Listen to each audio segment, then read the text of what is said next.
سيدنا كريم صلى الله عليه وسلم سيدنا كريم صلى الله عليه وسلم سيدنا كريم صلى الله عليه وسلم الحمد لله والصلاة والسلام على سيدنا ومولانا وملجانا ومأوانا محمد صلى الله عليه وسلم النبي الأمي العربي القرشي الهاشمي الأبطحي المكي المدني التحامي الشاهد المشهود الولي المقرب أما بعد فأعوذ بالله من الشيطان الرجيم بسم الله الرحمن الرحيم قال الله تبارك وتعالى في القرآن المجيد والفرقان الحميد ووجدك عائلا فأغنى صدق اللہ مولانا العظیم. واہ کیا جود و کرم ہے شاہ بطحا تیرا، واہ کیا جود و کرم ہے شاہ بطحا تیرا، نہیں سنتا ہی نہیں مانگنے والا تیرا. دارے چلتے ہیں عطا کے وہ ہے دریا تیرا، تارے کھلتے ہیں سہا کے وہ ہے ذرہ تیرا. ایک میں کیا میرے عصیاں کی حقیقت کیا، عصیاں کہتے ہیں گناہوں کو، آکے ایک میں کیا میرے عصیاں کی حقیقت کیا، مجھ سے 100 لاکھ کو کافی ہے اشارہ تیرا. مجھ سے 100 لاکھ کو کافی ہے اشارہ تیرا. اللہ جل مجدہ کی حمد و ثنا اور حضور راحت قلب و جان صلی اللہ تعالیٰ علیہ وسلم کی بارگاہ کرم میں عقیدتوں، محبتوں اور چاہتوں کا خراج پیش کرنے کے بعد اللہ کا لاکھ لاکھ شکر ہے کہ جس کی توفیق خاص سے ہم ضیاء الکرم اسلامک سینٹر اور ہیومن ریلیف انٹرنیشنل کے زیر اہتمام عاشقان رسول صلی اللہ تعالیٰ علیہ وسلم کے گھروں میں حضور کی آمد، ولادت، بعثت، سیرت، میلاد کے چرچے کر رہے ہیں اور اپنے بخت سنوار رہے ہیں. سبحان اللہ. کیونکہ اس کا مقصد یہ ہے کہ جس گھر میں حضور کا میلاد ہوتا ہے اس گھر سے بلائیں ٹلتی ہیں، رحمتیں نازل ہوتی ہیں. حضور صلی اللہ علیہ وسلم کی تشریف آوری سے جس سال نبی پاک علیہ السلام پیدا ہوئے ہیں، امام سیوطی نے لکھا ہے کہ حملت الاشجار، سوکھے ہوئے درخت بھی سر سبز و شاداب ہو گئے. اور امام سیوطی نے یہاں تک لکھا کہ اللہ تعالیٰ نے اس سال جس عورت کے ہاں پیدائش کی، اللہ نے حضور کی ولادت کا صدقہ ان کو بیٹے ہی عطا فرمایا. انہوں نے لکھا کرامتاً لمحمد صلی اللہ علیہ وسلم، یہ رسول اللہ کی عزت اور تکریم کی وجہ سے ہم لڈو تقسیم کرتے ہیں، رب نے مصطفیٰ کی آمد پر بیٹے تقسیم فرمائے. تو نبی کریم صلی اللہ تعالیٰ علیہ وسلم کی ولادت اور حضور کی بعثت اور حضور کی تشریف آوری اور حضور کا دنیا کو قعر ضلالت سے نکالنا اور جہالت اور کفر اور شرک کی گاٹھیوں سے نکال کر توحید، اسلام اور ہدایت کے راستوں پر گامزن کرنا، یہ اتنا بڑا کارنامہ ہے، اتنا بڑا کارنامہ کہ جس کارنامے کی وجہ سے اللہ پاک نے فرمایا کہ میں اور میرے فرشتے محمد پر درود پڑھتے ہیں. کہ کسی کا فرش زمین، کسی کا ذکر اسی ایک جگہ پر، کسی کا 2 جگہوں پر. فرمایا قربان چاہیے کملی والے تیرا ذکر زمینوں پر بھی ہو رہا ہے، تیرا ذکر آسمانوں پر بھی ہو رہا ہے، ہر جگہ تیرا ذکر ہو رہا ہے۔ اور تیرے آنے سے کیا رونقیں آئی کہ ہر ذرہ کائنات کا پکار اٹھا، ایک کون آیا جنہیں آیا بہارا مسکرا، ایک کون آیا جنہیں آیا بہارا مسکرا پئیاں، کھڑے میں پھولتے کلیاں ہزاراں مسکرا پئیاں، ولادت ہندیاں سونے سجدے وچ سر رکھیا، گناہگاراں نوں چین آیا فتاواں مسکرا پئیاں۔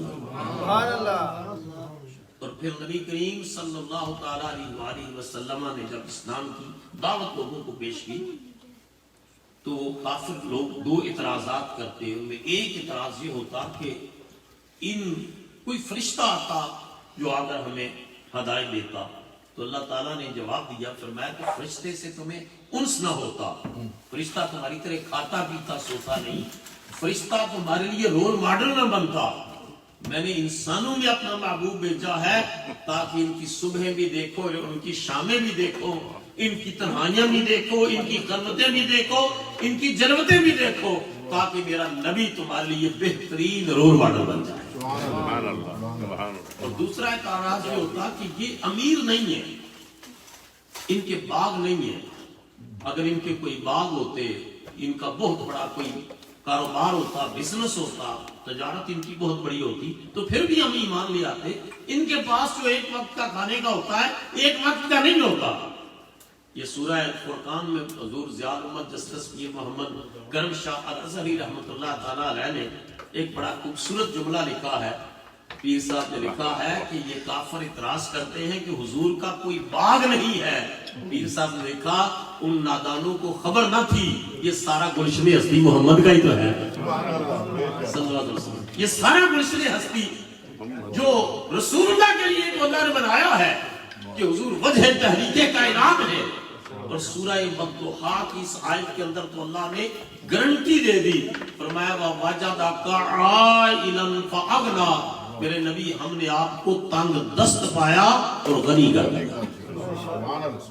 مجھے بتاؤ جس کو رب غنی کرے وہ غریب ہو سکتا جی؟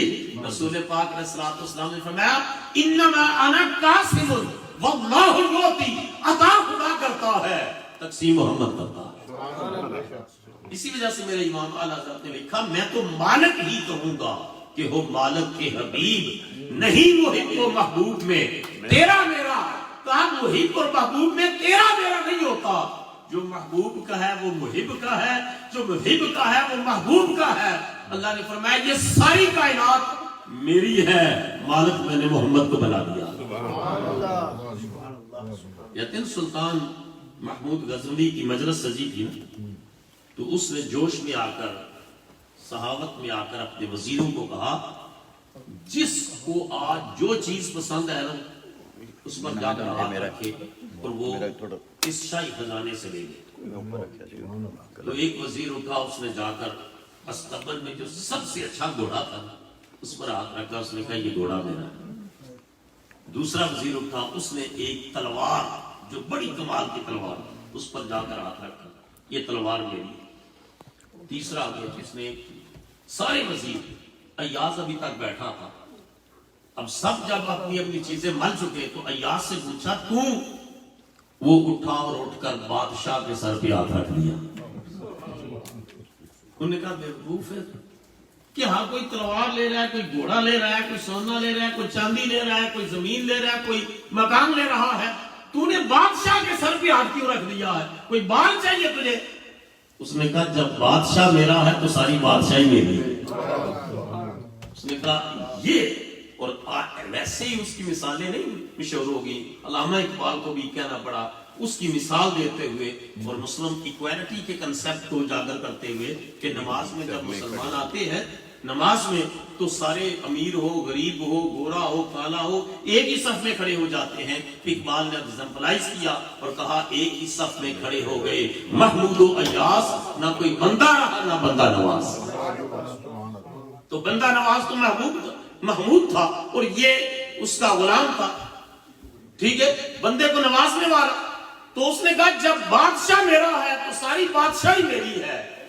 اللہ نے فرمایا میرے محبوب یہ ساری بادشاہی میری ہے، میں نے مالک محمد عربی کو بنا دیا۔ اس وجہ سے حضور نے فرمایا انما انا قاسم واللہ یؤتی، عطا خدا کرتا ہے، تقسیم میں محمد کرتا ہوں۔ حضرت سلیمان علیہ السلام بڑے بادشاہ تھے، نبی بھی تھے، رسول بھی تھے، بادشاہ بھی تھے۔ ان کی مجلس میں ایک شخص بیٹھا ہوا ہے، مجلس میں، اور جو ہے وہ کہتا ہے کہ مجھے اس بندے سے ڈر لگ رہا ہے، مجھے بار بار گھور رہا ہے۔ انہوں نے کہا ٹھیک ہے، ان سے پوچھا کیا معاملہ ہے، کیوں گھور رہے ہو؟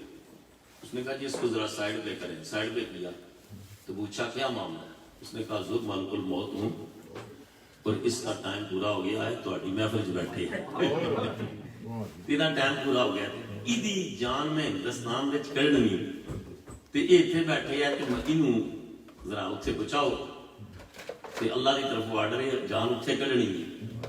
حضرت سلیمان اسی وقت ہوا کو آرڈر کرتے اور ہوا اٹھاتی ہے اور چند سیکنڈز کے اندر وہ اس کو ہندوستان پہنچا دیتی ہے۔ اور ملک الموت کہتا ہے ابھی چند سیکنڈ رہتے تھے اور یہ طے تھا کہ یہ وہاں جان نکالنی ہے، بیٹھے رہتے۔ اتنی بادشاہی کیا ہوا کو آرڈر کیا، ہوا کے اوپر آرڈر چلتا ہے۔ جنات تو قرآن مجید کیا تھا کہ جنوں کو کام پر لگا دیا اور خود قرآن فرما رہے ہیں اسی دوران اللہ کا حکم آ گیا، اور جن ڈر کے مارے بڑی مدت تک حضرت سلیمان کے خوف کی وجہ سے کام کرتے رہے۔ وہ تو جب دیمک نے چاٹ دیا نا اس چھڑی کو اور اس چھڑی ٹوٹی اور حضرت سلیمان گرے، تو پھر پتا چلا کہ آپ تو دنیا سے تشریف لے جا چکے ہیں، لیکن اس ڈر کے مارے وہ کام کرتے رہے۔ تو رب نے ایسا ان کو جلال عطا کیا تھا، انسانوں پر بھی حکومت، جنوں پر بھی حکومت، ہواؤں پر بھی حکومت، چرند پر بھی حکومت، پرند پر بھی حکومت، ہر چیز پر حکومت۔ لیکن قرآن مجید کہتا ہے کہ جب ان کے پاس کوئی سائل آتا، منگتا آتا، تو اللہ کا فرمان یہ تھا ھذا عطاؤنا، اے سلیمان یہ ہماری عطائیں ہیں۔ اونچا بولو سارے، یہ کس کی عطائیں ہیں؟ اونچا بولو سارے، ہماری عطائیں۔ اگر آگے سنیں ھذا عطاؤنا فمنن او امسک بغیر حساب، قرآن مجید کے اندر ہے سلیمان یہ ہماری عطائیں ہیں، ہم اختیار دیتے ہیں جس کو چاہے عطا کر اور جس کو چاہے روک دے، جو جس کو چاہے دینا ہے جتنا عطا کر اور جس کو چاہے نہ دے، یہ ہماری عطائیں ہیں۔ سلیمان علیہ السلام جن کی بادشاہی اتنی پھیلی ہوئی ہے ان کو یہ حکم تھا، اور مصطفیٰ کریم کے بارے میں فرمایا وَأَمَّا السَّائِلَ فَلَا تَنْهَرْ، میرے محبوب بندے میرے ہوں گے، منگتے تیرے ہوں گے، تیرے دروازے پر آنے والا خالی نہ جائے، آنے سے پہلے منگتا ہو، پلٹ کے جائے داتا ہو۔ حضرت یوسف علیہ السلام کا دیکھ انہوں نے جب اللہ پاک نے ان کو مصر میں حکومت عطا کی، اور وہ ان نے بادشاہ نے کہا کہ ان کو جو ہے خواب کی تعبیر بتا دی۔ خواب کی تعبیر تفصیل میں نہیں جاتا، پہلے تو وہ شخص بھول گیا بادشاہ کو بتانا، پھر بادشاہ کو خواب آیا، انہوں نے کہا وہاں ایک جیل میں قید خانے میں بندہ ہے، وہ خوابوں کی تعبیر بڑی کریکٹ بتاتا ہے۔ وہ کہا کہ ان کو لے آئے، اس پر آ کر دیتے، اتنے غیرت مند تھے آپ نے فرمایا میں نہیں قید سے جاؤں گا، پہلے میرے اوپر جو الزام لگا ہے اس کو انویسٹیگیٹ کروایا جائے، تحقیق کرواؤ کہ میرے اوپر الزام جو لگا۔ تو انہوں نے کہا کہ بلا لو پھر جو ہے وہ عزیز مصر کو بھی اور اس کی بیوی زلیخا کو بھی اور ساری بیگمات کو۔ وہاں قرآن مجید گواہی دیتا ہے، وہ عورت اعتراف کرتی ہے کہ یہ میری ہی چال تھی، یہ میری ہی پلاننگ تھی، یہ میرا ہی منصوبہ تھا۔ یوسف معصوم ہے اور یوسف صدیق ہے اور پاک ہے۔ جب الزام دل گیا تو پھر آئے۔ اب بادشاہ نے کہا کہ آپ بڑے زیرت، بڑے دانا، بڑے انٹلیکچوئل ہیں، ہم سوری کرتے ہیں کہ آپ کو جیل میں ڈالا، لیکن ہم آپ کو چاہتے ہیں کہ آپ ہمارے ساتھ شامل ہوئی اس حکومت میں، تو آپ کیا چاہتے ہیں، آپ کو کیا ذمہ داری دی جائے؟ آپ نے فرمایا کہ ذمہ داری یہ ہے کہ مجھے خزانوں کا امین بنا دیا جائے، مجھے خزانوں پر، مجھے وزیر خزانہ بنا دیا جائے، خوراک کی ترسیل اور اس کی۔ میں نے کہا ٹھیک ہے، یہ تو سب سے سینسٹیو ذمہ داری تھی کہ ہر کوئی لینے کے لیے تیار نہیں ہوتا، اور وہ جو ہے انہوں نے کیا کیا، تراب کے یہاں بیان مختلف ہے، قرآن مجید کا بیان اور سنت نبوی کا بیان، وہ پہلے ہی قحط پڑا ہوا تھا، وہ لوگوں کو دے رہے ہیں اور دے رہے ہیں اور دے رہے ہیں، جو بھی آتا ہے دیتے رہتے ہیں دیتے رہتے ہیں۔ یہی وجہ ہے کہ ان کی صحابت کا چرچا کنعان تک پہنچتا ہے، اور ان کے بھائی بھی وہاں سے غلہ لینے کے لیے مصر آتے ہیں۔ تو کہتے ہیں ایک دن تقسیم کر رہے تھے تو ایک آدمی اس کو عطا کیا، اس نے کہا جی میری ابھی ضروریات پوری نہیں، آپ نے فرمایا اس کو اور دے دو، دیا۔ اس نے کہا جی میری ضروریات ابھی بھی پوری نہیں، آپ نے فرمایا اور دے دو۔ جب چوتھی بار اس نے کہا نا تو آپ نے فرمایا بس بھائی بس، اور لوگ بھی ہیں ان کو بھی دینا ہے، صرف تمہاری ضروریات تو نہیں ہے نا۔ آپ نے اس کے بعد اس کو روکا۔ تو یہاں ایک نکتہ ذہن میں رکھیے گا، یہ تو الگ معاملہ ہے کہ جب روکا تو اس نے کہا یوسف علیہ السلام آپ جانتے نہیں ہیں میں کون ہوں؟ آپ نے فرمایا تو بتا تو کون ہے؟ اس نے کہا میں وہی بچہ ہوں جس نے پنگوڑے میں آپ کی پاک دامنی کی گواہی دی تھی، میں وہ ہوں جس نے گواہی دی تھی۔ آپ نے فرمایا پھر اس کو اور دو، پھر اس کو اور دو، اس نے میری پاک دامنی کی گواہی دی تھی، اس کو دیتے جاؤ۔ وہ دیتے رہے تو خدا کا پیغام آ گیا، جبرائیل امین، اللہ پاک نے فرمایا یوسف باقیوں کو گن گن کر توڑ کر اور اس کو بلا حساب۔ جبرائیل سے کہا میرے رب سے کہو اس نے میری پاک دامنی کی گواہی دی تھی پگوڑے میں، تو میں ہاتھ روک نہیں سکتا، میں نے بلا حساب دیا ہے۔ جبرائیل چلے گئے پیغام لے کر کے، تھوڑی دیر کے بعد واپس آئے، کہا اللہ فرماتا ہے جو تیری پاکی بیان کرتا ہے تو اتنا دیتا ہے، جو میری پاکی بیان کرتا ہے میں کتنا عطا فرماؤں۔ میں اس پر یہ جو ہم سبحان اللہ کہتے ہیں نا، اس کا معنی یہ ہے اللہ پاک ہے، بولو اللہ اونچا بولو سارے، اللہ پاک ہے ہر غلطی سے۔ ہم سے غلطیاں ہوتی ہیں نا، اللہ پاک ہے ہر غلطی سے، اللہ پاک ہے ہر بیماری سے، اللہ پاک ہے ہر سکم سے، اللہ پاک ہے ہر نقص سے، اللہ پاک ہے باغ سے، اللہ پاک ہے اولاد سے، اللہ پاک ہے ہمسر سے، اللہ پاک ہے ہر ضد سے، اللہ پاک ہے ہر ند سے، اللہ پاک ہے ہر شریک سے، اللہ ہر کمزوری سے پاک ہے اور ہر خوبی اور کمال کا مالک ہے۔ لیکن یہاں بھی بات آتی ہے کہ وہ گن گن کر دیتے۔ حضور علیہ السلام کی بارگاہ ایسی بارگاہ تھی کہ جہاں جو بھی آیا جس طرح کا مانگا میرے نبی نے عطا فرما دیا۔ کبھی کبھی اگر کسی موقع پر موجود نہیں ہے یا عطا نہ کرنا مقصود ہوتا تو حضور نہ نہیں فرماتے تھے، خاموش ہو جاتے تھے، خاموش ہو جاتے تھے، اور اس سے اندازہ ہوتا تھا۔ ایک شخص آیا، حضور نے اس کو عطا، اعرابی تھا، عطا کیا، وہ آگے سے بڑبڑ کرنے لگا، کہنے لگا جی بڑی صحابت کی سن کر آئے تھے اور انہوں نے مجھے صرف اتنا ہی نوازا، اتنا ہی دیا۔ حضور صلی اللہ تعالیٰ علیہ وآلہ وسلم کے صحابہ برداشت نہیں کر سکے، وہ چاہتے تھے کہ اس کو ختم کر دیں، لیکن حضور نے منع کر دیا، وہ چلا گیا۔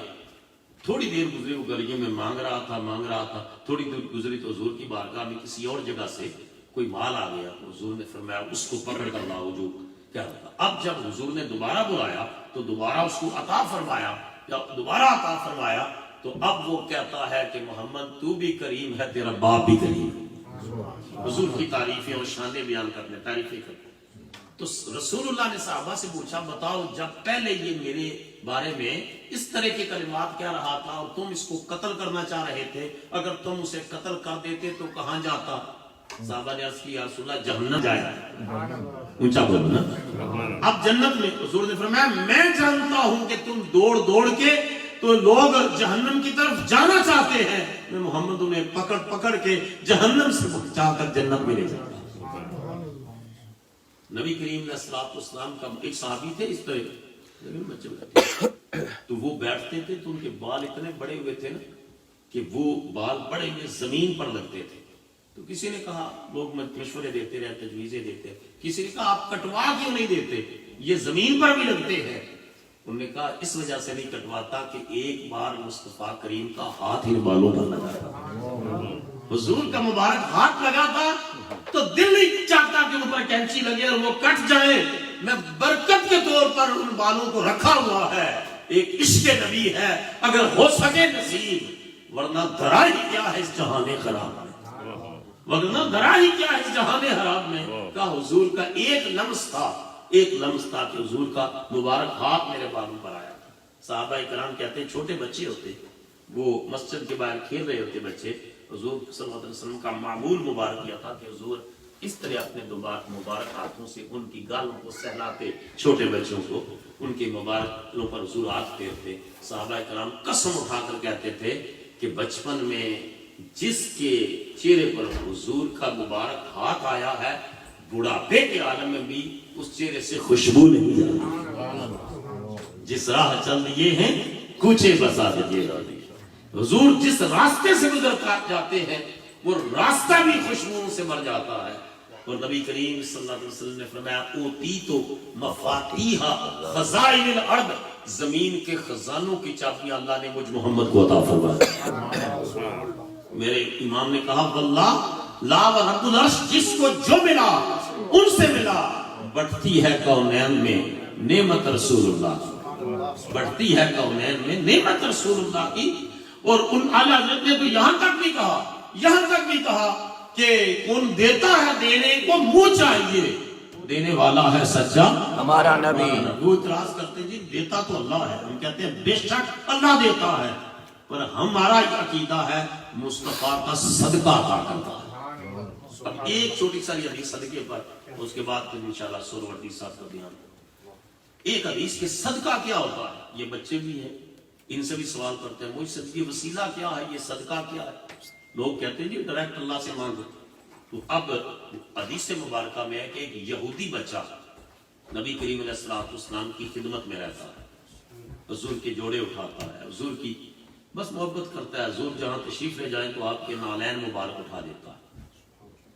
تو حضور علیہ السلام کو بھی بڑی، جب کوئی غیر مسلم بھی حضور سے اچھا برتاؤ کرتا ہے، غیر مسلم بھی، تو حضور اس کا بھی ریٹرن ضرور دیتے، بدلہ ضرور دیتے۔ ایک یہودی بہت بوڑھا ہو گیا، اس کے بال جو ہے نا کالے رہے، خداب بھی نہیں لگاتا تھا، بال کالے۔ تو لوگوں نے پوچھا کہ تم اتنا بوڑھا ہو گیا تیرے بال سفید نہیں ہوئے؟ اس نے کہا ایک مرتبہ محمد صلی اللہ علیہ وسلم نے کوئی چیز مانگی تھی اور میں نے دی تھی، اور انہوں نے کہا تھا اللہ تیرے چہرے کو شاداب رکھے، تو اس کی برکت سے کر کے میرے بال سفید نہیں ہوئے، میرے بال کالے۔ حضور کا یہ کرب نوازیاں بہت زیادہ تھی، احسانات بڑے تھے۔ یہ جو جب لوگ مجھ سے پوچھتے ہیں جی میلاد کیوں کرتے ہو، تو میں کہتا ہوں جو نبی پتھر مارنے والوں کو دعا دیتے ہیں، نعتیں پڑھنے والوں پر کرم نہیں کرتے، وہ میلاد کرنے والوں پر، اپنا ذکر کرنے پر، درود و سلام کرنے پر، دین کے ابلاغ پر، دین کی اشاعت پر، دین کی تعلیم پر، دین کی تدریس پر حضور کرم نوازیاں نہیں فرمائیں گے؟ تو وہ بیمار ہو گیا، وہ بچہ بیمار ہو جاتا ہے، نبی کریم صلی اللہ علیہ وسلم اس کی عیادت کے لیے، بیمار کرسی کے لیے اس کے گھر تشریف لے جاتے ہیں۔ حضور نے محسوس کر لیا کہ اس بچے کا آخری وقت آ گیا ہے اور یہ فوت ہونے والا ہے، تو نبی کریم علیہ السلام نے ارشاد فرمایا اس بچے سے کہ تو میرا کلمہ پڑھ، مسلمان ہو جا، میرا دین اختیار کر۔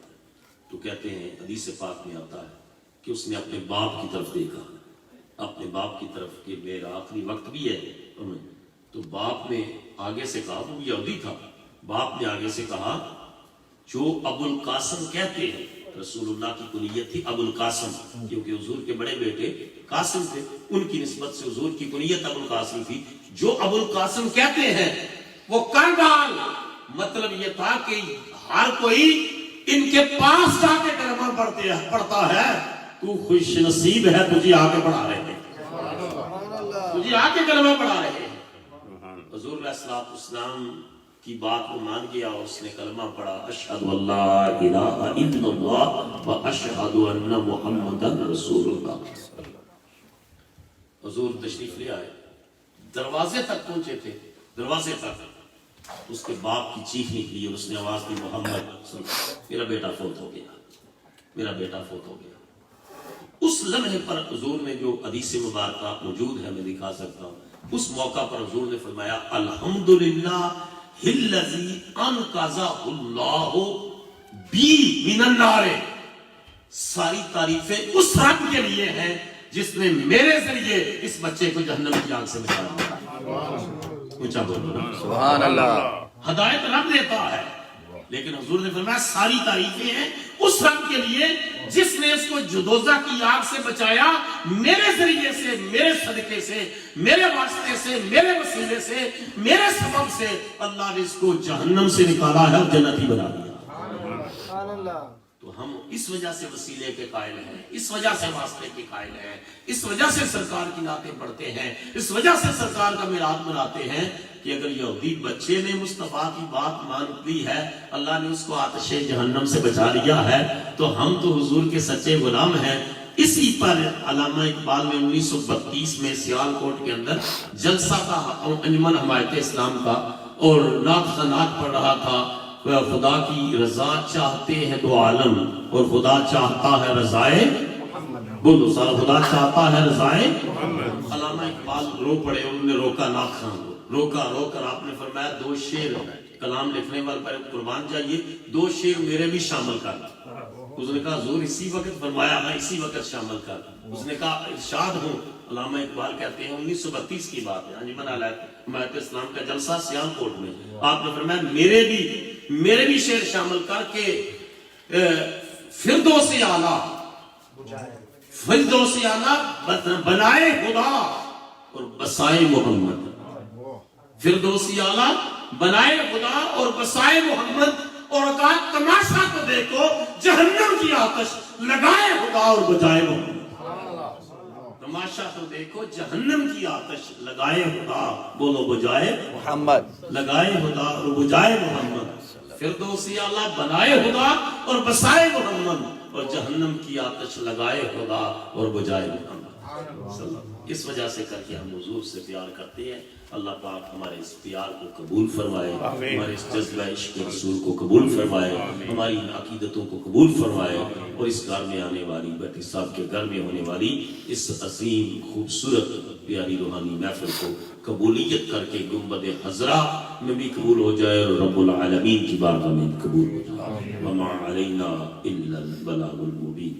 امریکہ میں اسلامی دعوت، غیر مسلموں کو مسلمان کرنے، تبلیغ اور تعلیم کے بارے میں جاننے کے لیے معروف مسلم اسکالر پروفیسر ڈاکٹر علامہ شہباز احمد چشتی کے یوٹیوب چینل کو سبسکرائب، لائک اور کامنٹ کرنا نہ بھولیے.